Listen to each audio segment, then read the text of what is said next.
On entame l'année 2017 avec une petite chemise de bûcheron comme à la maison. Hello! Happy New Year! Tout le monde s'est souhaité une belle fête, une belle année, plein d'amour, plein de bonheur comme tous les ans. Et puis tous les ans à la fin tu te dis mais c'était quoi cette année de merde? Du coup aujourd'hui j'ai décidé de vous retrouver pour une nouvelle vidéo pour justement faire un petit bilan de l'année 2016.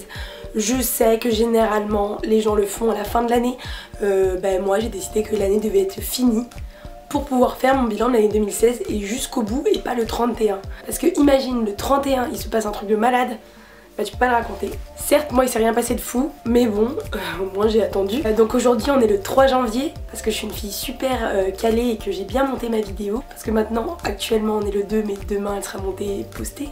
C'est compliqué cette vidéo, je sens que ça va partir en couille. Et comme je suis une fille vraiment très organisée et que je n'ai rien envie d'oublier, sur mon petit bilan de l'année 2016, je me suis préparé une petite fiche pour être sûre que tout va bien être cité. Parce que voilà, en cette année 2016, il s'est passé énormément de choses et j'avais envie de vous parler d'un peu de tout ça, toutes les expériences que j'ai pu vivre et vous faire un petit résumé si mon année 2016 était plutôt positive ou négative. Si je vous fais une vidéo, c'est que c'est plutôt positif et justement j'aimerais vous parler de tous les points positifs qu'il y a eu cette année et puis vous parler aussi des points négatifs, même si j'avoue que c'est pas ce qui prédomine mon année. J'ai passé une super année 2016 en mettant la barre très haut pour 2017. Vous inquiétez pas, cette voix que vous entendez depuis maintenant très longtemps, même trop longtemps, va bientôt être soignée car je vais bientôt aller voir l'ORL. Si je me décide, c'est dans mes résolutions. Donc revenons au mois de janvier dernier, comment se passait ma vie. J'étais en deuxième année d'école de commerce et donc je suis partie en Erasmus, c'était le grand départ, ça s'est passé fin janvier. J'étais super triste de quitter mes potes. Parce qu'en fait tout le monde partait et puis tes potes t'es toujours triste de partir. Et moi je suis partie direction Valence en Espagne. Donc ceux qui me suivent le savent, mais voilà, je vous fais vraiment un récap complet. L'Espagne ça a été une grande partie de mon année et la partie la plus enrichissante. Je pense que j'ai jamais passé un moment de ma vie aussi génial. Je suis partie 5 mois et demi, de mi-janvier jusqu'à fin juin. Et je peux vous dire que ça a été la plus belle expérience de ma vie. C'est vraiment super enrichissant pour plein de choses. Que je vais vous énoncer. Déjà partir loin de sa famille, partir loin de tout, c'est dingue, mais voilà, ça nous fait énormément réfléchir. Je suis partie en Espagne parce que j'avais envie de découvrir autre chose, j'avais envie de partir dans un pays chaud, j'avoue, j'ai choisi Valence parce qu'il y a la mer.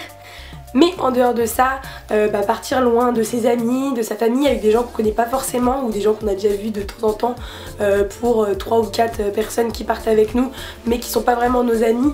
Et partir loin de notre famille, être avec que des étrangers, être dans un pays avec une langue qu'on connaît pas, habiter tout seul, enfin plein de choses qui font que quand on revient de cette expérience, on en revient vraiment grandi, on en apprend énormément sur soi. Je pense que c'est ce qui m'a rendue adulte, vraiment de partir loin de tout.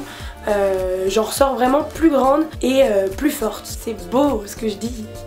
Moi je suis partie en Espagne, je sais que j'en ai déjà parlé, mais je parlais pas vraiment espagnol, je connaissais pas grand monde qui partait avec moi. Et voilà, ça m'a forgé un caractère, j'ai vécu des moments formidables. En plus j'adore voyager, j'ai eu la chance pendant mon Erasmus de partir à Valence déjà, mais de partir aussi aux îles Canaries, partir à Almeria, c'est dans le sud de l'Espagne, partir à Madrid. Voilà, j'ai pas mal bougé dans l'Espagne, donc voilà, je suis super contente de cette expérience. Au niveau de l'intégration avec les gens, enfin quand on arrive dans un pays qu'on connaît pas, ça peut parfois être compliqué. Et moi j'ai pas eu tant de problèmes que ça, même m'adapter aux gens qui m'entouraient.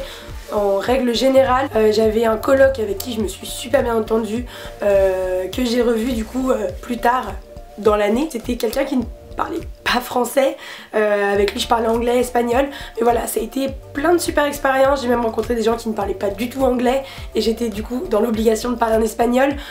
Et voilà, ça m'a beaucoup aidé aussi à me dire que voilà, il n'y a pas que nous sur la planète et qu'il y a plein de cultures ailleurs. Et c'était super enrichissant, vraiment, je le répète 15 000 fois, mais ça va être le mot de la vidéo. Mon année 2016 a été enrichissante au possible. Voilà, j'ai pris mon indépendance à ce moment-là de ma vie et j'en suis ravie. Je suis partie très tôt, j'avais 19 ans. Dans la moyenne d'âge des gens qui étaient avec nous, on était vraiment les plus jeunes. Du coup je trouve ça d'autant plus génial parce que j'ai pris de l'avance sur le temps et je suis super contente d'avoir vécu cette expérience là à ce moment là de ma vie. Je pense que c'était le bon moment pour faire un petit déclic. Du coup cette année aussi par la même occasion je suis devenue auto-entrepreneuse grâce à vous, grâce à YouTube. J'en suis juste ravie. Ça faisait quelques temps que je pensais à devenir auto-entrepreneuse, sauf que c'est énormément d'administratif et que je suis un peu... Voilà, ailleurs ça a été quelque chose de vraiment super cool. J'ai pu commencer à travailler réellement avec des marques, commencer à vraiment m'investir plus dans ce qui est YouTube et le petit quotidien que tous les youtubeurs peuvent vivre. Je prends toujours autant de plaisir à faire des vidéos et maintenant j'ai la chance de pouvoir travailler avec plein de marques avec qui j'avais vraiment envie de travailler avant, donc je suis juste ravie. Puis bien évidemment on va pas se le cacher, c'est aussi un bon moyen maintenant pour moi d'avoir un job étudiant à côté de l'école sans vraiment avoir de job étudiant et faire ce qui me plaît.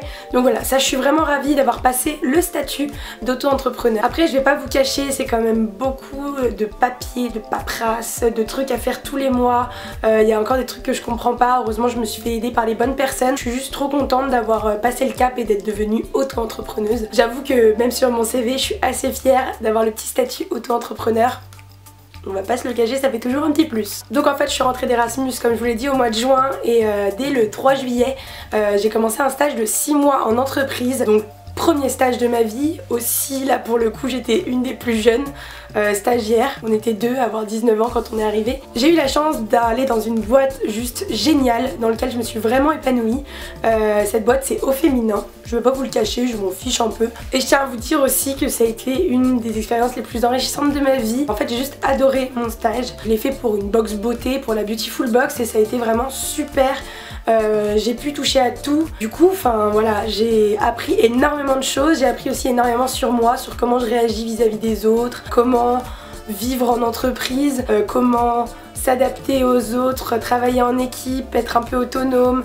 Enfin voilà, j'ai appris tout ce que je pouvais apprendre je pense dans un stage. Je pense que pour un premier stage de 6 mois, j'ai eu un taf de malade. Donc voilà, je remercie Au Féminin et la Beautiful Box parce que sans eux, j'aurais pas pu avoir quelque chose d'aussi bien. J'ai été ravie de travailler avec eux, c'était une expérience géniale.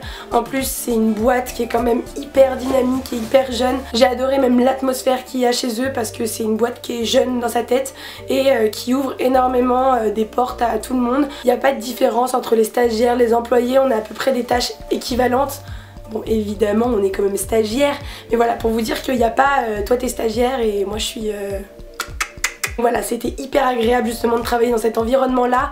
Tout le monde parle à tout le monde, enfin voilà, j'ai adoré mon stage, je vais pas vous le cacher. J'ai appris énormément sur les perspectives de métier que j'ai envie de faire et ceux que j'ai pas du tout envie de faire. J'ai eu énormément de chance, j'ai eu des potes qui ont fait des stages où c'était un peu la misère. Et moi j'ai été ravie, donc que demander de plus. Si tu cherches un stage cool, postule chez Au Féminin, c'est génial. Et pas de la publicité mensongère, il n'y a pas de partenariat par là. Sorry. Autre chose qui a été vraiment trop cool cette année, c'est que j'ai enfin aménagé toute seule sur Paris. Donc pour le coup j'ai vraiment pris mon indépendance. Donc après mes 6 mois d'Erasmus où je vivais toute seule, ou du moins je vivais en coloc, je vivais plus chez mes parents. Quand je suis revenue chez ma mère au mois de juillet, ça m'a fait tout bizarre. Non pas parce que ma mère me prive, parce qu'elle me prive de absolument rien. Franchement elle est trop cool ma mère, je l'aime beaucoup et je l'aime de tout mon cœur même. C'est une mère géniale. Mais revenir habiter chez ses parents quand ça fait longtemps que t'as pas habité chez tes parents, c'est trop bizarre. Je sais qu'il y en a plein qui adorent, mais moi j'aime mon indépendance. J'ai fait tout mon possible pour que tout le monde accepte que j'aille vivre à Paris toute seule. Et c'était pas une cause perdue parce que j'ai réussi. Avant du coup j'habitais en région parisienne, maintenant je suis sur Paris et je suis ravie.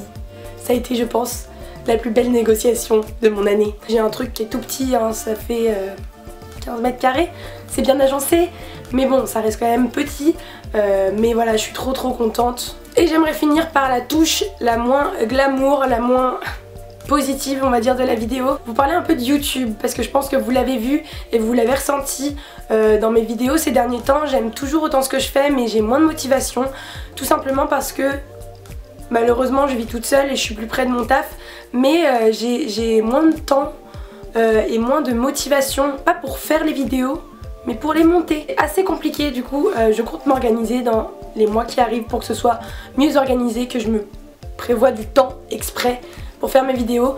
Quand je suis rentrée d'Erasmus je me suis dit génial, je vais avoir plus de temps parce que je suis en stage, j'aurai pas de taf à côté du travail et tout. Mais en fait quand on commence à 9h30 et qu'on finit à 18h30, 19h, la seule chose qu'on a envie de faire quand on rentre chez soi c'est de dormir, se poser devant une série ou aller boire une bière avec des potes. Donc clairement niveau motivation vidéo c'était un peu compliqué, mais j'ai fait de mon mieux pour être le plus régulière possible. Et puis même en dehors de ça, les vidéos que je fais et que j'aime faire sont pas forcément les vidéos qui marchent le mieux maintenant. Donc ça démotive aussi un petit peu parce que moi j'aimais bien mon petit cocon de faire des favoris, des hauls et des routines, mais à ce que je vois ça ne plaît plus sur YouTube. Donc je vais continuer à les faire et essayer de faire du contenu un peu innovant pour pouvoir toucher un peu tout le monde et même des abonnés qui ont évolué et qui aiment maintenant ce genre, enfin des contenus différents. Donc je vais essayer d'évoluer avec vous. Ma fin d'année sur YouTube me plaît pas du tout. J'essaie de me tourner vers d'autres canaux. Mon objectif pour 2017 c'est de me reconcentrer bien sur YouTube et de faire aussi des contenus Instagram beaucoup plus propres. Maintenant c'est le plus important et j'aimerais énormément avoir un Instagram trop beau mais je n'y arrive pas. Voilà, c'est une vraie révélation que je vous fais, mais je n'arrive pas à avoir un beau contenu. Donc dites-moi si vous savez comment faire. Voilà, j'espère que cette petite vidéo bilan vous aura plu. En tout cas moi j'ai adoré la tourner. Je pense que ça se voit quand j'aime tourner des vidéos. Ça a été hyper spontané. Certes j'ai écrit 2-3 petits trucs, mais je vous avoue que c'était plus du face to face que je voulais faire. Face to face avec le doigt dégueulasse. Voilà, cette vidéo est enfin finie. Je arrête de vous saouler. Je vous dis à très bientôt. Et puis bonne année. Bye.